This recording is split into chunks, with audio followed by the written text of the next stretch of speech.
নমস্কার সবাইকে, চলে এলাম আবার একটা গাছের নতুন ভিডিও নিয়ে। এই যে যেটা দেখছো এটা হচ্ছে একটা প্রত্যেক মাসে আমি দিয়ে থাকি। এটা হচ্ছে গাছের একটা মিক্সড খাবার বা মিক্স সার বলতে পারো। তো এইটা আমি গাছে দিই ১ মাস।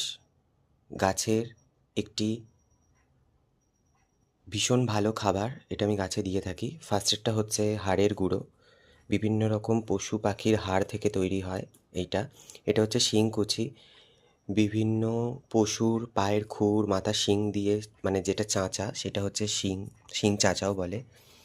এইটা হচ্ছে জিয়ার দানা, এতে ১৭ রকম নিউট্রিয়েন্টস থাকে। এটা হচ্ছে এক্সএম সল্ট বা ম্যাগনেসিয়াম সালফেট নামেও সবাই চেনে। এটা হচ্ছে এমপিকে ১৯-১৯-১৯। এইটা হচ্ছে সরিষার খোল, সর্ষের তেল ভাঙিয়ে যে খোলটা বেরোয় সেটাই এটা। এটা হচ্ছে নিম খোল। নিম পাতা ডাঁটি শুকিয়ে যে জিনিসটা তৈরি হয় এটা হচ্ছে নিম খোল।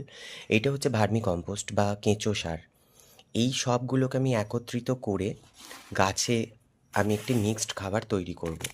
তো এটাই তোমাদের দেখানোর ছিল। তো এটা প্রত্যেক মাসে আমি দিয়ে থাকি গাছে। তার পাশাপাশি তো প্রত্যেক সপ্তাহে সপ্তাহে আমার গাছের লিকুইড খাবার আরও অন্যান্য যা তোমাদের সাথে শেয়ার করি সেগুলো করি। তো ভাবলাম এটা তোমাদের সাথে শেয়ার করি, তাই এটাই শেয়ার করার ছিল।